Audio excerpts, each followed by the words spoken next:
الحمد لله الذي هدانا إلى الإيمان والإسلام والصلاة والسلام على نبيه الذي استنقذنا من عبادة الأوثان والأصنام وعلى آله وأصحابه النجباء البررة الكرام. أما بعد، فأعوذ بالله من الشيطان الرجيم. بسم الله الرحمن الرحيم. إن الذين آمنوا وعملوا الصالحات أولئك هم خير البرية. آمنت بالله صدق الله العظيم وصدق رسوله النبي الكريم الأمين ونحن على ذلك لمن الشاهدين والشاكرين والحمد لله رب العالمين. مولاي صل وسلم دائما أبدا على حبيبك خير الخلق كلهم. ثم الرضا عن أبي بكر وعن عمر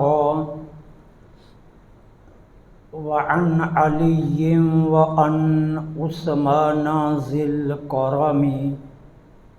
مولاي صل وسلم دائما أبدا على حبيبك خير الخلق كلهم. رضيت بالله ربا وبالإسلام دينا وبمحمد صلى الله عليه وآله وسلم نبيا ورسولا. غريبا يا رسول الله غريبا غريبا يا رسول الله غريبا ندارم در جہاں جستوں حبیبم بری نازم کے ہستم امت تو گناہ گارم ولیکن خوش نصیبم. تمام تعریفیں اللہ رب العالمین جل سبحانہ و تعالی کے لیے خاص ہیں، جو ہم سب کا مالک بھی ہے اور ہمارا خالق بھی. کائنات ارض و سما کے ہر ذرے کے بدلے میں بے حد و بے حساب و لا تعداد و انگنت درود و سلام آقا انعامدار مدنی تاجدار فخر دو عالم امام الانبیاء خاتم المرسلین سرکار مدینہ راحت قلب و سینہ صلی اللہ علیہ وآلہ وسلم کی ذات پاک پر درود و سلام کہ جن کے تصدق میں اللہ جل سبحانہ و تعالی نے ہمیں بے شمار و لا تعداد و انگنت نعمتوں سے مالا مال فرمایا.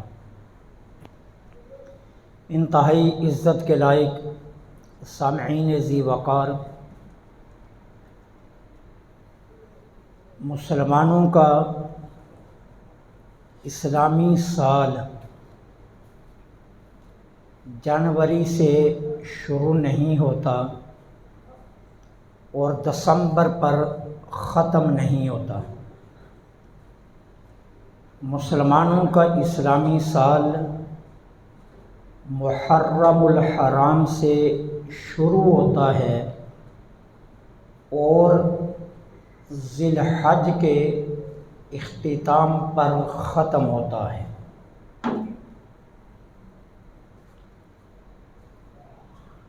اسلامی سال کی ابتدا ہمیں ایک ایسی شخصیت کی یاد دلاتی ہے کہ جو جرأت، بہادری، استقامت، عدل، انصاف، زہد، تقوی، طہارت، وفا کے اندر بے مثال شخصیت کا درجہ رکھتے ہیں۔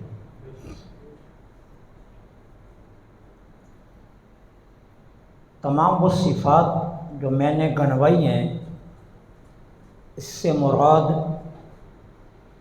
سیدنا حضرت عمر بن خطاب رضی اللہ تعالی عنہ کی ذات ہے۔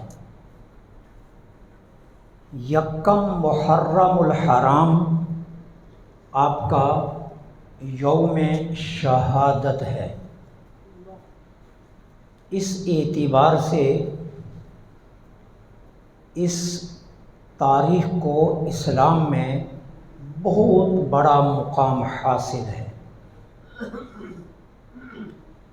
حضرت عمر بن خطاب رضی اللہ تعالی عنہ کو اللہ رب العالمین جل سبحانہ و تعالی نے کچھ ایسے اوصاف اور کمالات عطا کیے تھے کہ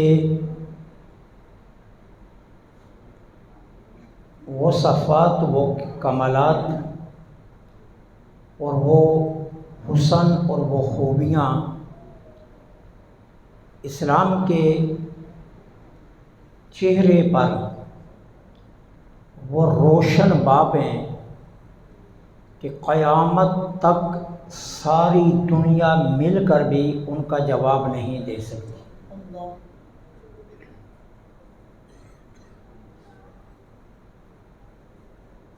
استقامت، جرأت اور بہادری اور عدل اور انصاف، یہ حضرت عمر بن خطاب رضی اللہ تعالی عنہ کے وہ اوصاف ہیں کہ رہتی دنیا تک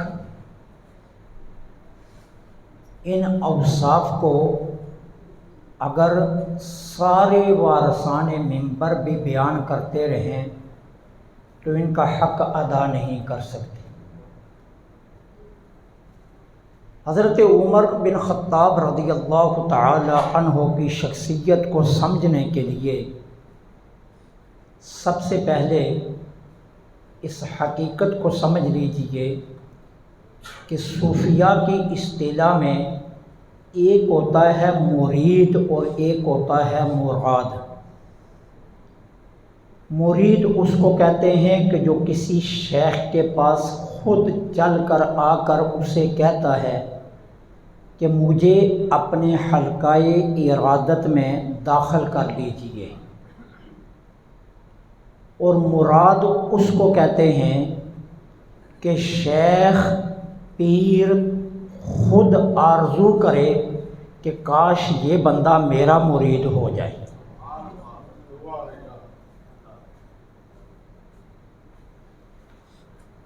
لیکن شرط یہ ہے کہ شیخ کامل ہو، شیخ نامکمل نہ ہو۔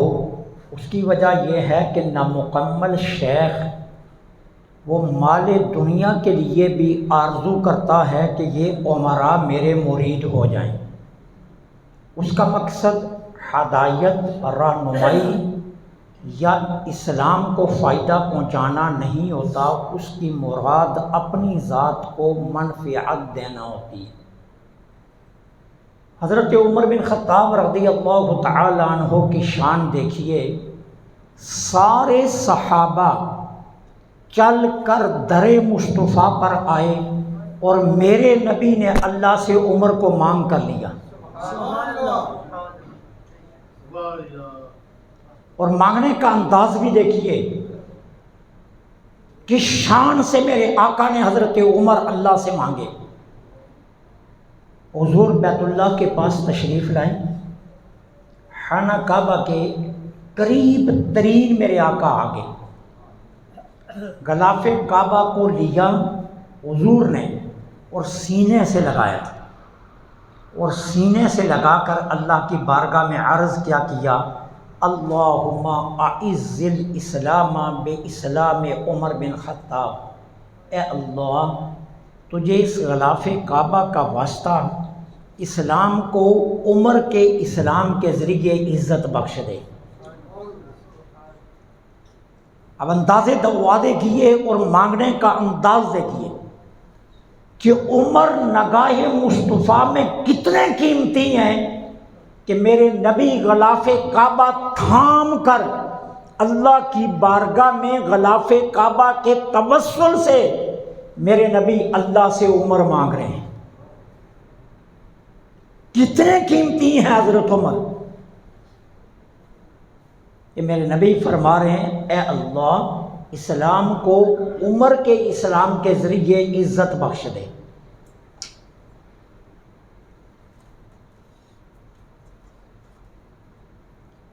کتنا مقام ہے حضرت عمر بن خطاب کا۔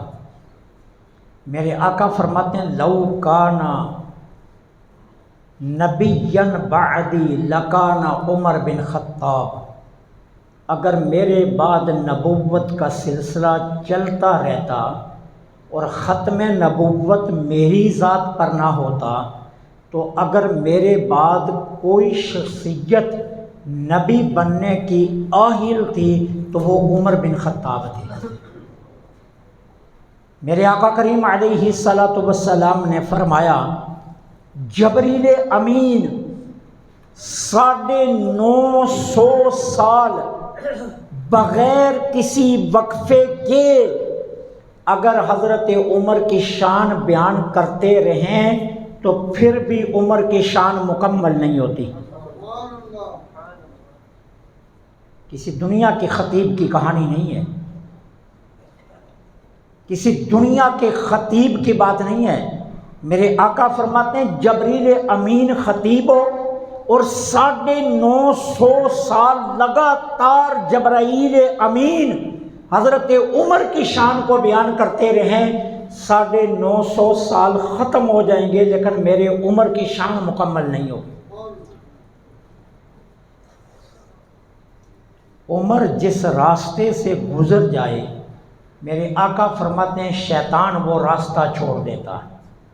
عمر کے سائے سے بھی شیطان بھاگتا ہے۔ اور پھر فرمایا کہ عمر جدھر جاتا ہے حق اسی طرف جاتا ہے، حق عمر کے ساتھ ساتھ ہے۔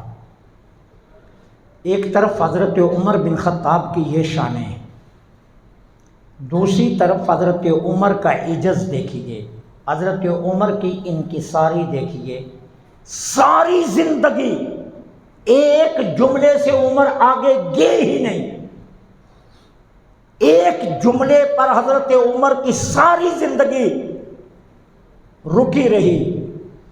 جب بھی کسی نے حضرت عمر کے سامنے حضرت عمر کی شان کو بیان کیا حضرت عمر کا ایک ہی جواب ہوتا تھا عمر تو مکے کا ایک چرواہ ہے۔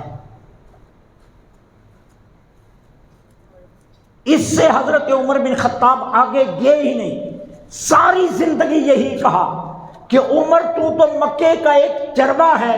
تجھے یاد ہے جب تم مکے میں اونٹ چرایا کرتا تھا اور تجھے کوئی پوچھنے والا بھی نہیں تھا۔ مقام و مرتبہ یہ ہے، عظمت یہ ہے، شان یہ ہے حضرت عمر کی، لیکن دوسری طرف حضرت عمر کا عجز اور ان کی انکساری دیکھیے۔ 22 لاکھ مربع میل پر 10 سال حکومت کی، 22 لاکھ مربع میل پر 10 سال سے زائد عرصہ حکومت کی۔ ایک دن صحابہ اکٹھے ہو گئے، مل کر پروگرام بنایا حضرت عمر کے پاس چلتے ہیں رضی اللہ تعالی۔ کیا کہنے دنیا بھر کے سفیر انہیں ملنے کے لیے آتے ہیں۔ یہ امیر المومنین ہیں، کرتے میں پیبند لگے ہوئے ہیں، تہمت میں پیبند لگے ہوئے ہیں، لباس پرانا ہے۔ عمر سے کہتے ہیں کہ لوگوں کے دماغ پر اسلام کی دہاگ بٹھانے کے لیے ذرا کرتا تو نیا پہن لو۔ اب صحابہ بیٹھے ہوئے، مشورہ مکمل ہوا تو اب سب نے کہا جرت کس کی ہے عمر کو یہ کہہ دے، یہ بات کرے گا کون، عمر سے کہے گا کون، کسی میں ہمت ہے عمر کے سامنے جا کر یہ بات کہہ دے۔ اب سب نے کہا ایک شخصیت ہے جن سے کہا جا سکتا ہے، وہ کہہ دیں گے۔ کون؟ سیدنا علی المرتضیٰ۔ انہیں کہتے ہیں کہ وہ حضرت عمر کو سمجھائیں کہ وہ کرتا نیا پہن لیں، دنیا بھر کے سفراء آتے ہیں ملاقات کے لیے، تو اسلام کی شان جو ہے نا وہ اس طرح ظاہر نہیں ہوتی ہے۔ سیدنا حضرت علی المرتضیٰ کے پاس صحابہ گئے، آپ حضرت عمر کو سمجھائیے، اور میں تو عمر کو یہ بات نہیں کہہ سکتا، اگر تم نے کہلوانا ہی ہے تو مومنوں کی ماں ام المومنین سیدہ عائشہ صدیقہ سے کہو، انہیں جا کر کہو کہ وہ حضرت عمر سے کہیں کہ وہ کرتا نیا پہن لیں۔ اب صحابہ نے کہا یہ کام بھی آپ کیجئے۔ اب سیدنا علی المرتضیٰ رضی اللہ تعالیٰ عنہ اماں عائشہ صدیقہ سلام اللہ علیہا کے پاس آ گئے، عمر کو سمجھائیے کرتا نیا پہن لیں، اسلام کی عظمت شان واضح ہونی چاہیے۔ مانا کہ پہلے مسلمانوں پر غربت تھی، اب مسلمانوں پر خوشحالی کے دن ہیں، اب بہت مال غنیمت آ رہا ہے تو عمر کو چاہیے کرتا نیا پہن لیں۔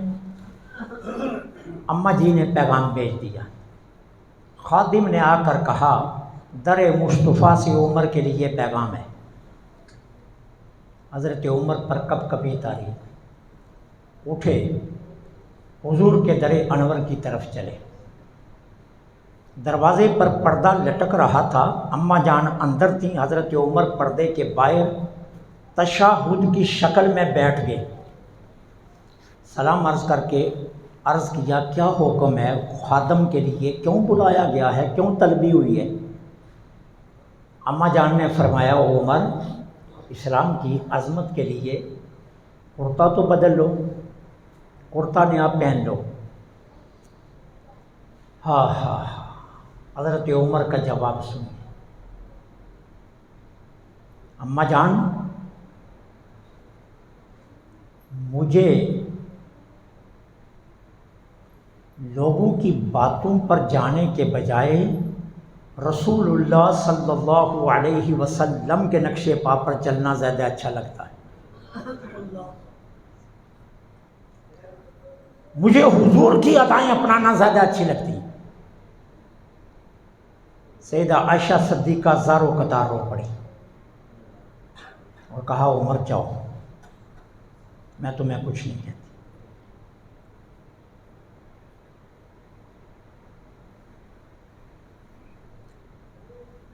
اس لباس میں بھی کیسر و کسرا کانپتے تھے، اس لباس میں بھی دنیا کی سپر طاقتیں عمر کے نام سے کانپتی تھی، اس لباس میں بھی یہود اور کافر اپنے منہ سے کہتے تھے کہ اگر عمر کو اسی طرح زندگی ملتی گئی تو ایک دن آئے گا پوری دنیا میں ایک کافر بھی زندہ نہیں ہوگا۔ اسلام کو کتنی عزت ملی، کتنی عظمت ملی، خود اپنے عمل سے، کردار سے حضرت عمر بن خطاب رضی اللہ تعالی عنہ نے عدل و انصاف کی دنیا میں وہ کارہائے نمایاں انجام دیے کہ آدمی اس کا تصور بھی نہیں کر سکتا۔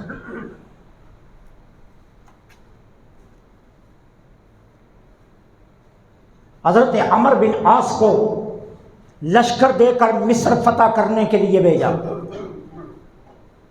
حضرت عمر بن عاص رضی اللہ تعالیٰ عنہ نے لشکر کی قیادت کرتے ہوئے مصر کو فتح کر لیا۔ اب فاتح کو ہی مصر کا گورنر بنا دیا، انہی کو ہی مصر کا گورنر لگا دیا۔ ایک دن گورنر کے بیٹے نے مصر کے ایک عام آدمی کے بیٹے کو کہا، آؤ میرے ساتھ گھڑ سواری کرتے ہیں اور دوڑ لگاتے ہیں کہ کون جیتتا ہے۔ گورنر کے بیٹے کا گھوڑا بھی دوڑا اور عام مصر کے بندے کے بیٹے کا گھوڑا بھی دوڑا، لیکن مصر کے عام بندے کا بیٹے کا گھوڑا جیت گیا۔ گورنر کے بیٹے سے یہ برداشت نہ ہوا، اس نے اس نوجوان کو کمر پر کوڑے مارے اور اس کی کمر لو لہاں کر دی۔ وہ بچہ اپنے باپ کے پاس گیا، جا کر اپنے باپ کو کہا، یہ دیکھو گورنر کے بیٹے نے میرے ساتھ کیا کیا۔ ایک لمحے کے لیے باپ رو پڑا بیٹے کا حال دیکھ کر، پھر پتہ نہیں باپ کے ذہن میں کیا بات آئی، فوراً اپنے آنسو پوچھے اور کہا، گھوڑا نکالو۔ گھوڑا نکالا، اپنے بیٹے کو پیچھے بٹھایا اور گھوڑے کا رخ مدینے کی طرف کر دیا۔ سحری کے وقت یہ مدینہ طیبہ میں پہنچا، مسجد نبوی کے باہر آ کر کھڑا ہو کر کہتا ہے، امیر المومنین باہر آؤ۔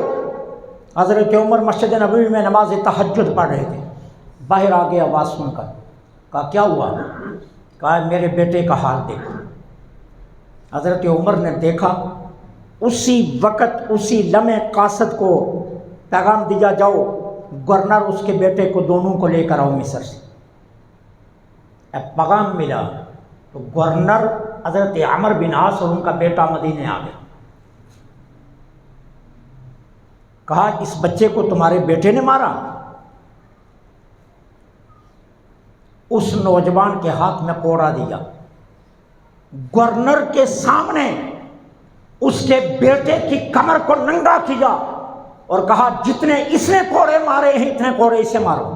بڑی محفل میں جب بیٹے کو کوڑے لگ گئے تو کہا عمر بن عاص کی وردی اتار دو، اس کا لباس اتارو۔ صحابہ چیخ پڑے، گورنر کا اس میں کیا قصور ہے، یہ تو بیٹے کا قصور ہے۔ کہا بیٹے کو کس نے سمجھانا تھا کہ یہ رعایا عمر بن خطاب کی ذمہ داری ہے، یہ گورنر کا کام تھا۔ اس بیٹے کے دماغ سے گورنری کا کس نے نشہ اتارنا تھا، یہ باپ کی ذمہ داری تھی۔ جو اپنے بیٹے کو راہ راست پر نہیں لا سکا وہ میری رعایا کی خبر کی کیا کرے گا۔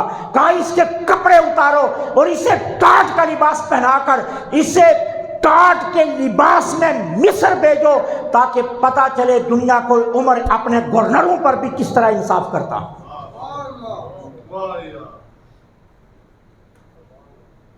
عدل و انصاف کی وہ تاریخیں رقم کی ہیں عمر بن خطاب نے۔ غسان ایک بہت بڑا علاقہ تھا، اس کا بادشاہ مسلمان ہو گیا، کلمہ پڑھ لیا۔ اسلام قبول کرنے کے بعد ذی الحج کا مہینہ آیا تو یہ بادشاہ حج کرنے کے لیے غسان سے مکہ آ گیا۔ حج سے فارغ ہوا، خانہ کعبہ میں آیا تو یہ طواف کر رہا تھا بادشاہ، اور اس نے بہت قیمتی جبہ جسم سے لمبا پہنا ہوا تھا۔ اب اس کا جبہ زمین پر گھس رہا تھا، پیچھے چلتے ہوئے کسی کا پاؤں اس کے جبے پر آ گیا۔ بادشاہ ہے غسان کا اور اس کا قیمتی جبہ اور اس پر کسی عام بندے کا پاؤں۔ اب بادشاہی کا نشہ تھا، اس نے پیچھے مڑ کر دیکھا تو پیچھے جس کا پاؤں آیا تھا اس کو تھپڑ مار دیا۔ حضرت عمر بھی مکہ تھے، جس کو تھپڑ لگا وہ عمر کی عدالت میں آ گیا۔ غسان کے بادشاہ نے مجھے تھپڑ مارا ہے، وجہ کیا ہے کہ اس کے جبے پر میرا پاؤں آ گیا طواف کے دوران۔ کہا بادشاہ کو بلایا جائے۔ بادشاہ آیا، پوچھا تو نے تھپڑ مارا؟ اس نے کہا میں نے مارا۔ کہا کیوں؟ کہا اس کا پاؤں میرے جبے پر آیا۔ حضرت عمر بن خطاب نے کہا اب تیرے پاس دو ہی راستے ہیں، یا تو معافی مانگ کر اس کو راضی کر لو، نہیں تو کل صبح اسی جگہ پر، اسی خانہ کعبہ کے سامنے، اسی کونے پر، ساری دنیا کے سامنے یہی نوجوان تجھے تھپڑ مارے گا۔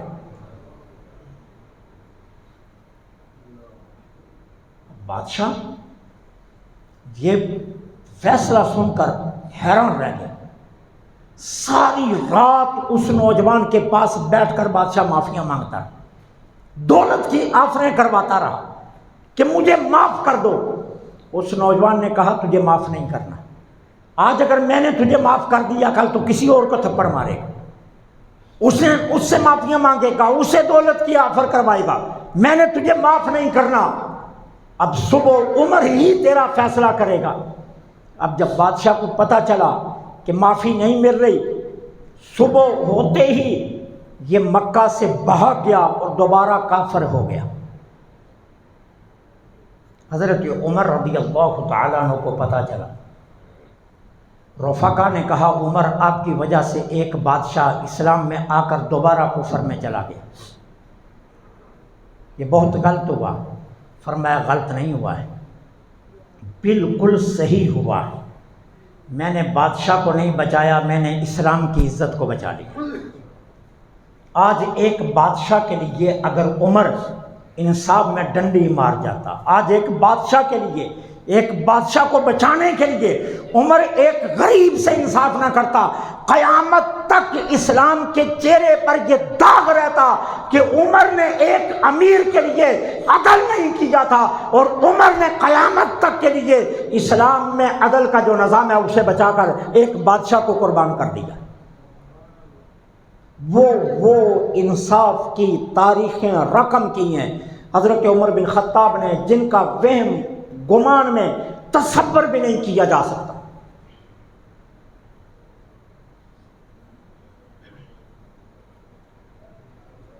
عجز اتنا، انکساری اتنی کہ جس کی حد کوئی نہیں، لیکن انصاف اتنا۔ بیت المال میں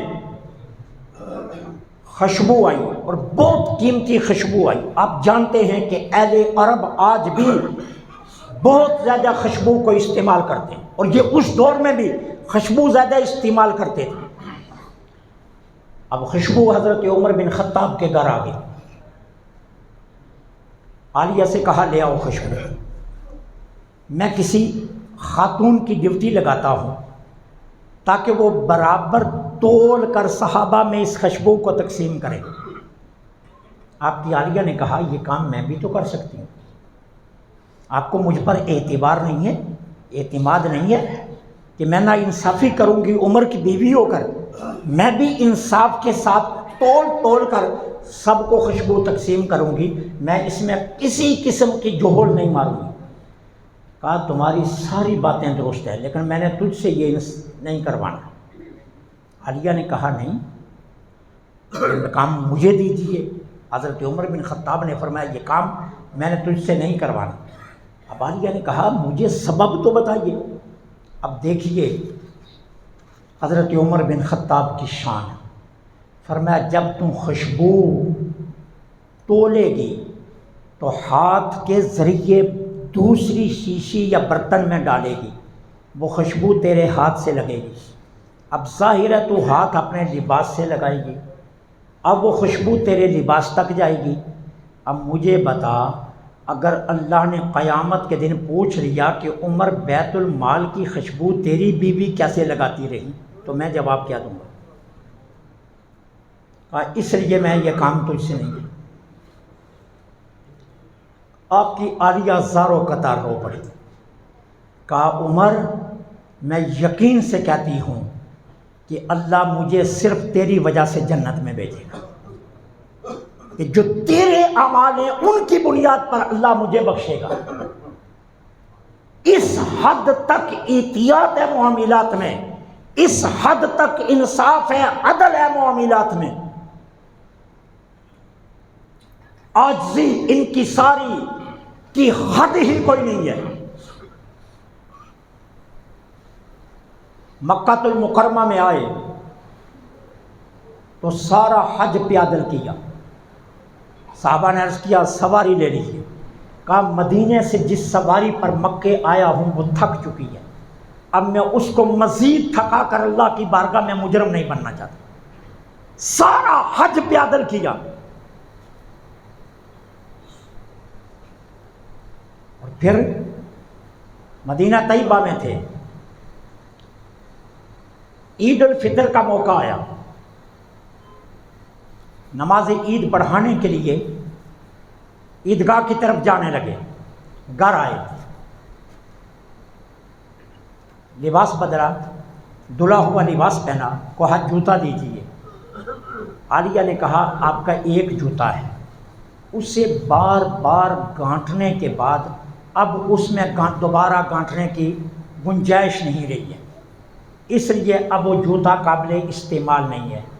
کہا کوئی بات نہیں، ننگے پاؤں عیدگاہ کی طرف چل پڑے۔ 22 لاکھ مربع میل کا حاکم ہے، ننگے پاؤں عیدگاہ کی طرف جا رہے ہیں، عیدگاہ کی طرف جا رہے ہیں۔ صحابہ نے دیکھا عمر کے پاؤں میں جوتا نہیں، اور عید الفطر کا خطبہ دینے عمر جا رہے ہیں۔ صحابہ رک گئے، اپنے اپنے جوتے اتار کر پیش کرنے لگے، میرا پہن لیجئے، میرا پہن لیجئے۔ کہا ایک بات یاد رکھنا، جوتوں کی وجہ سے اسلام کی شان نہیں ہے، عمر کے کردار سے اسلام کی شان ہے۔ جو رسول اللہ صلی اللہ علیہ وسلم نے میری تربیت کی ہے، اس تربیت سے اسلام کی شان ہے، عمر کے جوتوں سے اسلام کی شان نہیں ہے۔ عمر ننگے پاؤں بھی اگر رسول اللہ کی غلامی پر پورا اتر رہا ہے اور اللہ کے احکامات پر کما حق عمل کر رہا ہے تو عمر کے ننگے پاؤں کی بات نہیں ہوگی، قیامت تک عمر کی شان نہیں، اسلام کی شان کی بات ہوگی۔ اس حد تک عاجزی اور انکساری۔ ایک مرتبہ دن کو مدینہ طیبہ کے بازار سے باہر نکل آئے، بستیوں میں آ گئے، ساتھ غلام تھا۔ دیکھا ایک گھر میں ایک بڑھیا تنہا بیٹھی ہے اور اس کی آنکھوں میں آنسو ہیں، دیواریں چھوٹی ہوتی تھیں، حضرت عمر کے قد بڑا تھا، نظر پڑ گئی۔ غلام کو کہا اس کا دروازے پر دستک دو، دستک دی۔ اماں اندر آنے کی اجازت ہے؟ کہا نہیں اجازت ہے۔ کہا اجازت دے دو۔ اچھا آ جاؤ۔ اماں کیا وجہ ہے، کیوں رو رہی ہے؟ کہا اس لیے رو رہی ہوں، سنا ہے کہ عمر حکمران بن گیا ہے، 3 دن سے کھانا نہیں کھایا، 25 دینار کی مقروض ہو چکی ہوں، رو رہی ہوں کہ یہ قرض کہاں سے ادا کروں گی، بیوہ ہوں، بے اولاد ہوں، شور بھی نہیں ہے، کوئی بہن بھائی بھی نہیں ہے، کوئی وارث بھی نہیں ہے، اولاد بھی نہیں ہے، تنہا ہوں۔ ابو بکر میری خدمت کیا کرتے تھے، اب ابو بکر دنیا سے چلے گئے، سنا ہے عمر آ گیا ہے، عمر کو پتہ ہی نہیں ہے۔ اچھا، فوراً باہر آ گئے، سیدھے گھر آئے، 2 ماہ کا راشن لیا، 25 دینار لیے، لوٹ آئے، آ کر اس بڑھیا کو راشن بھی دیا، 25 دینار بھی دیے، اور اس کے قدموں میں بیٹھ کر کہتے ہیں اماں میری خاطر عمر کو معاف کر دیں، میری خاطر عمر کو معاف کر دیں۔ وہ بڑھیا تھی اور چہرے پر آپ نے نقاب کیا ہوا تھا، کہنے لگی عمر کو میں نہیں معاف کرتی، قیامت کے دن عمر کا مقدمہ لڑوں گی اللہ سے کہ ایسے شخص کو تو نے کیوں حکمرانی دی جس کو غریبوں کا پتہ ہی نہیں۔ حضرت عمر پھوٹ پھوٹ کر رونے لگے جب بڑھیا نے یہ جملے کی، پاؤں پکڑ کر کہنے لگے اماں ایک مرتبہ میری خاطر عمر کو معاف کر دے۔ جب زیادہ زور لگایا تو اماں نے کہا ہاں چل تیری خاطر عمر کو معاف کر دیتی۔ کاغذ نکالا، خادم سے کاغذ لیا، قلم لیا اور کہا میں لکھ کر دے دے، تو نے عمر کو معاف کر دیا۔ کہا مجھے لکھنا نہیں آتا، تو خود لکھ دے اور میں نیچے انگوٹھا لگا دیتی ہوں۔ اچھا، عبارت لکھ لی۔ اب انگوٹھا لگوانے لگے تھے کہ اتنی دیر میں سیدنا علی المرتضیٰ اور حضرت عبداللہ بن مسعود بھی وہاں پہنچے اور کہا عمر آپ کا بھلا ہو، آپ کدھر لگے ہوئے ہو؟ مسجد نبوی میں کچھ سفراء آئے ہیں دوسرے ملکوں کے، وہ آپ سے ملنا چاہتے ہیں اور آپ یہاں۔ کہا اچھا آپ آگے ہو۔ بڑھیا کا انگوٹھا لگا تو کہا تم دونوں نیچے سائن کر دو بطور گواہ کہ اس بڑھیا نے عمر کو معاف کر دیا ہے۔ اب حضرت علی اور حضرت عبداللہ بن مسعود رضی اللہ تعالیٰ عنہما نے نیچے سائن کر دی۔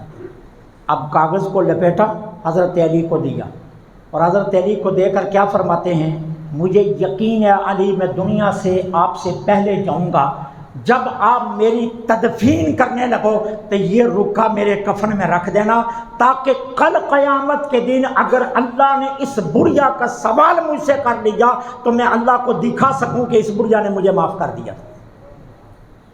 اس حد تک عاجزی اور انکساری ذات عمر بن خطاب میں پائی جاتی ہے۔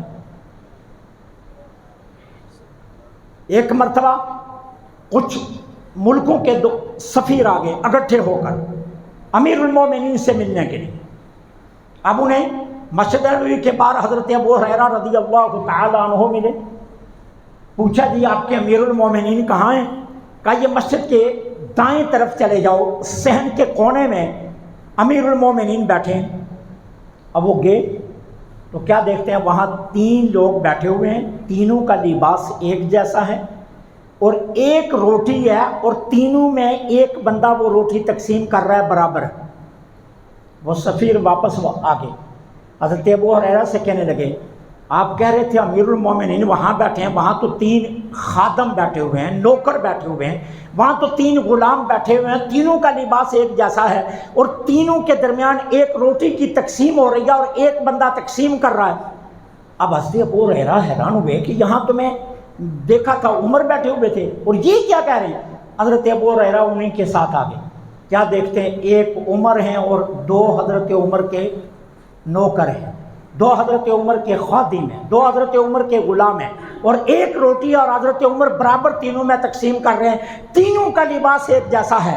آپ نے سفیروں کو کہا یہی تو امیر المومنین بیٹھا ہے، یہی تو امیر المومنین بیٹھا ہے کہ جس کو تم نوکر و خادم کہہ رہے ہو، جس کو غلام کہہ رہے ہو، وہ تینوں حیران رہ گئے کہ یہ امیر المومنین ہے۔ ان تینوں سفراء نے بیک زبان کہا ہمیں اپنے بتوں کی قسم، جس قوم کا حکمران اس طرح کہا وہ اس قوم کو دنیا کی کوئی قوم جو ہے وہ فتح نہیں کر سکتی۔ یہ حضرت عمر بن خطاب تھے، یہ تھے حضرت عمر بن خطاب رضی اللہ تعالی،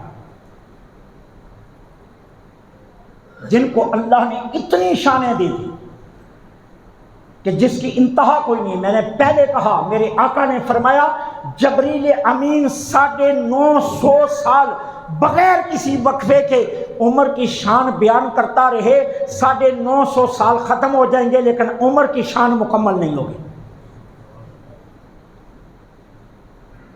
میرے آقا حضرت عمر رضی اللہ تعالیٰ عنہ کے متعلق 12 محرم الحرام کو، 10 محرم الحرام کو ہم شہداء کربلا مناتے ہیں۔ لنگر بہت زیادہ تقسیم ہو، احباب جگہ جگہ کھانے پکا کر تقسیم کرتے ہیں۔ کیا یکم محرم کو بھی ایسا نہیں ہونا چاہیے؟ یکم محرم کو کیوں نہیں حضرت عمر کا لنگر پکنا چاہیے؟ یکم محرم کو حضرت عمر کے محافل کیوں نہیں ہونی چاہیے؟ یکم محرم کو حضرت عمر کا تذکرہ کیوں نہیں ہونا چاہیے؟ یکم محرم کو حضرت عمر کے نام پر لنگر کیوں نہیں تقسیم ہونا چاہیے؟ کیوں ہم اس معاملے سے غافل ہیں؟ آپ جانتے ہیں اہل بیت کی محبت، اہل بیت کا احترام، اہل بیت کے ساتھ عقیدت کا رشتہ یہ حضرت عمر نے ہی تو سکھایا ہے۔ یہ کس نے سکھایا ہے؟ حضرت عمر نے 10 محرم کو دیگیں پکانے والوں، یکم محرم کو بھی عمر کے نام کی دیگیں پکنی چاہیے۔ حضرت عمر بن خطاب بیٹھے ہیں مسجد نبوی میں، اندر تنہائی میں ایک طرف، اور وزراء پاس بیٹھے ہیں، معاملات حکومت پر ڈسکس ہو رہی ہے، مشاورت ہو رہی ہے۔ حضرت عمر کے بیٹے آگے دروازے پر آئے، ابا جان عبداللہ کہا باہر کھڑے رہو، ابھی مشاورت ہو رہی ہے، اور اندر مت آنا اور نہ کسی اور کو آنے دینا۔ تھوڑی دیر کے بعد سیدنا حضرت امام حسن رضی اللہ تعالی عنہ تشریف لے آئے۔ اب حضرت عبداللہ کو باہر کھڑے دیکھا، پوچھا کہاں ہے امیر المومنین؟ جی اندر ہیں، مشاورت ہو رہی ہے، اجلاس چل رہا ہے، اور حکم دیا کوئی اندر نہ آئے۔ حضرت امام حسن نے کہا کوئی بات نہیں، تھوڑی دیر کے بعد نماز ظہر کا وقت ہونے والا ہے، میں مسجد میں عمر کو مل لوں گا، واپس چلے گئے۔ اب اجلاس ختم ہوا، حضرت عمر باہر تشریف لائے، پوچھا بیٹے کوئی آیا تو نہیں؟ کہا شہزادہ حسن آئے تھے، امام حسن تشریف لائے تھے۔ حضرت عمر بھاگے ہوئے سیدہ فاطمہ کے دروازے پر چلے گئے، دستک دی، امام حسن باہر تشریف لائے۔ شہزادہ صاحب آپ تشریف لائے تھے، آپ رکے کیوں؟ آپ اندر آ جاتے۔ کہا اس لیے کہ میں نے دیکھا آپ کا بیٹا باہر کھڑا ہے تو میں واپس آ گیا۔ حضرت عمر قدموں میں بیٹھ گئے، پاؤں پکڑ کر کہا میرا بیٹا اور آپ ایک جیسے؟ ایسا نہیں ہو سکتا۔ کہاں میرا بیٹا اور کہاں آپ؟ میرے بیٹے کی حیثیت کیا ہے آپ کے مقابلے میں؟ وہ تو میں نے اپنے بیٹے کو روکا تھا، کسی کی جرأت ہے آپ کو روک جائے؟ حکم ارشاد فرماتے، آپ اندر آ جاتے، آپ کے لیے تو کوئی پابندی نہیں تھی۔ یہ ادب حضرت عمر سکھا رہے ہیں۔ بیت المال،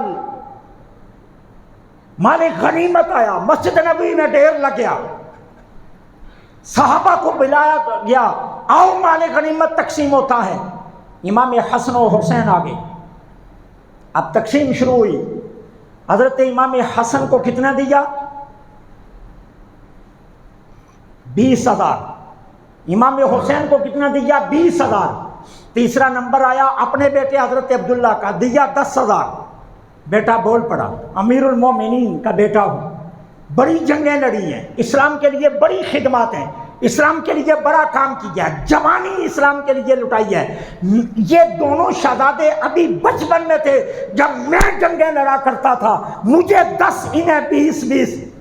حضرت عمر کی آنکھوں میں آنسو آ گئے۔ کہا 20 لینا ہے؟ جی ابا جان 20 لینا ہے۔ تو کہا پھر جاؤ ماں فاطمہ لے آؤ، جاؤ نانا محمد الرسول اللہ لے آؤ، جاؤ نانی خدیجہ الکبریٰ لے کر آؤ، جاؤ باپ علی المرتضیٰ لے کر آؤ، پھر تمہیں بھی 20 مل جائے گا۔ لیکن اگر یہ نہیں لا سکتے تو پھر بیٹے تمہاری شان ان کے برابر نہیں ہے، اللہ نے جو عزت ان کو دی ہے وہ تجھے نہیں ملی ہے۔ تو عمر کا بیٹا ہے اور وہ فاطمہ کے بیٹے ہیں، تو عمر کا بیٹا ہے اور وہ علی المرتضیٰ کے بیٹے ہیں، فرق سمجھ۔ تو یہ شان کس نے سمجھائی؟ حضرت عمر بن خطاب نے سمجھائی۔ اہل بیت کی محبت عمر بن خطاب نے سمجھائی، اہل بیت کا احترام عمر بن خطاب نے سمجھایا، اہل بیت کی عظمت عمر بن خطاب نے سمجھائی ہے۔ تو اہل بیت کے لیے دیگیں پکانے والوں، عمر کے لیے لنگر کیوں نہیں پکتا؟ عمر کے لیے یوم عمر پر کیوں نہیں تم عمر کا ختم دلاتے؟ کیوں نہیں حضرت عمر کے لیے دیگیں پکتی؟ اس کا مطلب یہ ہے کہ تم غافل ہو حضرت عمر کے مقام سے۔ سچ پوچھو تو عمر کائنات کے سبے پر میرے آقا کی وہ نگاہوں کی وہ ذات ہے جنہیں میرے آقا نے غلاف کعبہ تھام کر اللہ سے مانگا تھا۔ حضور بیت اللہ میں آئے، غلاف کعبہ کو لیا، سینے سے لگایا اور اللہ کی بارگاہ میں عرض کیا اے اللہ تجھے غلاف کعبہ کا واسطہ عمر کے اسلام کے ذریعے اسلام کو عزت بخش دے۔ عمر تو مانگ کر لیے میرے آقا نے اللہ سے، جس کی یہ شان ہے کہ میرے نبی جس کو مانگ کر لیں اس کو تم بھول جاؤ، اس سے غافل ہو جاؤ۔ یہ افسوس کا مقام ہے۔ حضرت عمر بن خطاب رضی اللہ تعالیٰ عنہ کی خدمات اتنی ہیں، اتنی خدمات ہیں اسلام کے لیے۔ آج اگر اسلام کا چہرہ روشن ہے، آج اسلام کے چہرے پر اگر رعنائی ہے، آج اسلام کا چہرہ ہم دنیا والوں کو دکھا سکتے ہیں، آج اسلام کے چہرے سے اگر ہم روشنی دنیا میں پھیلا سکتے ہیں، تو اس کے پیچھے بہت بڑا نام حضرت عمر بن خطاب کا ہے کہ جن کی خدمات کی بنیاد پر ہم بتا سکتے ہیں۔ پوری دنیا کفر آج حضرت عمر کو فالو کر رہی ہے، لیکن کتنے افسوس کی بات ہے ہم حضرت عمر کو بھول رہے ہیں۔ آپ کو شاید یاد ہوگا جب متحدہ ہندوستان میں ایک مرتبہ قحط پڑ گیا تو گاندھی نے کیا کہا تھا؟ لوگوں سادگی اختیار کرو۔ لیکن میں تمہیں یہ نہیں کہتا مہمتا کی طرح، میں تمہیں یہ نہیں کہتا کرشنا مہاراج کی طرح، میں تمہیں یہ نہیں کہتا کہ سادگی تم کس طرح اختیار کرو۔ کہا میں مجبور ہوں اسلام کے چہرہ تمہیں دکھانے کے لیے، میں تمہیں کہتا ہوں سادگی اختیار کرنی ہے تو ابو بکر و عمر کی طرح کرو۔ یہ گاندھی کے الفاظ تھے کہ اگر سادگی اختیار کرنی ہے تو عمر اور ابو بکر کی طرح سادگی اختیار کرو۔ کیوں کہ جو سادگی یہ دو ذاتیں کر گئی ہیں، اسلام کی تاریخ میں اب دنیا میں کوئی شخص ان جیسا نہیں۔ جمہوریت عمر نے سکھائی، رعایا کی خبر گیری، رعایا کا مقام، رعایا کا درجہ، رعایا کے حقوق، یہ حضرت عمر بن خطاب نے سکھائے۔ اور 22 لاکھ مربع میل کا حاکم جب دنیا سے جانے لگا، 80 دینار کے مقروض تھے۔ حضرت عمر پر 80 دینار قرض تھا۔ یکم محرم آپ کا یوم شہادت ہے۔ اپنی شہادت سے پہلے اپنے بیٹے حضرت عبداللہ کو کہا، بیٹا سب سے پہلی بات اپنے رشتہ داروں کو ملا کر میرا قرض ادا کر دینا۔ یہ قرض میرے قبر پر رہنا نہیں چاہیے۔ اگر رشتہ دار نہ تعاون کر سکیں تو پھر اس قرض کے لیے علی المرتضیٰ رضی اللہ تعالیٰ عنہ سے کہہ دینا، وہ قرض ادا کر دیں گے، لیکن یہ قرض میرے اوپر رہنا نہیں چاہیے۔ 22 لاکھ مربع میل کا حاکم ہے اور گھر میں 80 دینار بھی نہیں ہے۔ کوئی مائی کا لال ایسا حکمران دکھائے تو صحیح، کوئی دکھائے تو صحیح ایسا حکمران۔ کہا اگر تم رشتہ داروں سے پوچھ لینا مل کر میرا قرض ادا کر دیں تو ٹھیک ہے، نہیں تو علی المرتضیٰ سے کہہ دینا وہ میرا قرض ادا کر دیں۔ اور دوسری بات، میری بڑی خواہش ہے میں حضور کے پہلو میں دفنایا جاؤں۔ اگرچہ یہ جگہ حضرت عائشہ صدیقہ نے اپنے لیے رکھی ہے کیونکہ یہ ان کا حجرہ ہے، یہ ان کی ملکیت ہے، یہ ان کی ملکیت ہے، لیکن بیٹا جاؤ اماں کو عرض کرو کہ عمر کی یہ تمنا ہے۔ اب حضرت عائشہ صدیقہ کے پاس حضرت عبداللہ بن عمر آئے، اماں جان والد گرامی یہ عرض کر رہے ہیں۔ حضرت عائشہ صدیقہ زار و قطار رونے لگے۔ کہا بیٹے عبداللہ، کوئی بندہ بھی اپنی قبر کی جگہ کسی کو نہیں دیتا، لیکن عمر کی خدمات اسلام کے لیے اتنی زیادہ ہیں کہ جاؤ میں اپنی قبر کی جگہ بھی عمر کو دے رہی ہوں، جاؤ میں اپنی قبر کی جگہ عمر کو دے رہی ہوں۔ کیوں؟ ایک دن میرے آقا کریم مسجد نبوی سے باہر آ رہے تھے، دائیں ہاتھ میں حضرت ابو بکر کا ہاتھ تھا، بائیں ہاتھ میں حضرت عمر کا ہاتھ تھا۔ اچانک باہر سے ایک شخص آ گیا، اس نے یہ منظر دیکھا تو خوش ہو گیا کہ تینوں یار کس طرح مسجد سے نکل رہے ہیں۔ وہ خوش ہوا، میرے نبی نے اس دیکھنے والے کے چہرے پر خوشی دیکھ کر اس کی خوشی کو مزید دوبالا کرنے کے لیے کیا ارشاد فرمایا؟ فرمایا دیکھنے والے یاد رکھنا، کل جب معاشر کے دن ہم قبر سے اٹھیں گے پھر بھی اسی طرح ہی اٹھیں گے۔ دائیں ہاتھ میں ابو بکر کا ہاتھ ہوگا، بائیں ہاتھ میں عمر کا ہاتھ ہوگا۔ عمر کے خلاف باتیں کرنے والوں، عمر کو برا بلا کہنے والوں، تمہیں شرم آنی چاہیے۔ یہ میرے نبی کی مراد ہے، میرے نبی نے اللہ سے مانگ کر لیا ہے۔ اگر عمر کو اسلام کے چہرے سے ہٹا دیا جائے تو چہرے پر کتنے اندھیرے آئیں گے۔ آج اسلام کا چہرہ آگے سے زیادہ عمر کی وجہ سے روشن ہے۔ مقام عمر کو سمجھنے کی کوشش کرو، مقام مرتبہ عمر کو سمجھنے کی کوشش کرو، عزت عمر کو سمجھنے کی کوشش کرو۔ میرے آقا نے فرمایا آسمان پر جتنے ستارے ہیں اتنی ستاروں کی مقدار میں اگر کسی شخص کے پاس نیکیاں تو وہ میرے عمر کے پاس نیکیاں۔ وہ میرے عمر کے پاس نیکیاں ہیں، میرے آقا کا یہ فرمان۔ اور مولائی بننے والوں سنو مولائی مرتضیٰ کا حکم۔ جب حضرت عمر کی شہادت ہوئی، جس شخص نے سب سے پہلے اظہار تعصب کیا اس کا نام علی المرتضیٰ ہے۔ کیا کہا؟ فرمایا آہا، آج دنیا سے ایک ایسا شخص اٹھا ہے جس نے ساری دنیا کو عدل و انصاف سے بھر دیا تھا۔ یہ علی المرتضیٰ کا فرمان ہے۔ مولائی بننا آسان ہے، مولا علی المرتضیٰ کا حکم مانو۔ مولا علی المرتضیٰ کہتے ہیں افسوس آج دنیا سے عدل و انصاف اٹھ گیا۔ اور جب حضرت عمر کو غسل دے کر تدفین اور نماز جنازہ کے لیے لایا گیا تو مصلی پر کھڑے ہو کر حضرت علی المرتضیٰ نے کیا کہا تھا؟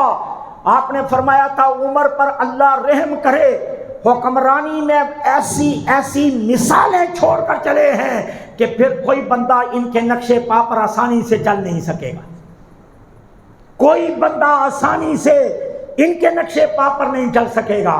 اور مولائی بننے والوں، عمر بن خطاب نے ساری زندگی علی المرتضیٰ کا احترام کیا ہے، اور علی المرتضیٰ کے متعلق حضرت عمر کے جملے ہیں لولا علی لہلک عمر، اگر عمر کے ساتھ علی نہ ہوتے تو عمر ہلاک ہو جاتا۔ تم دشمنیاں بیان کرتے ہو، وہ تو محبتیں بانٹ رہے، تم عداوتیں بیان کرتے ہو، وہ تو شیر و شکر تھے، تم کچھ کہتے ہو، ان کو دیکھو کہ ان کے درمیان محبت کے رشتے کتنے مضبوط تھے۔ تو سیدنا حضرت عمر بن خطاب اسلام کے چہرے کا روشن ترین باپ ہے۔ اللہ مجھے آپ کو ان کے نقشے پا پر چل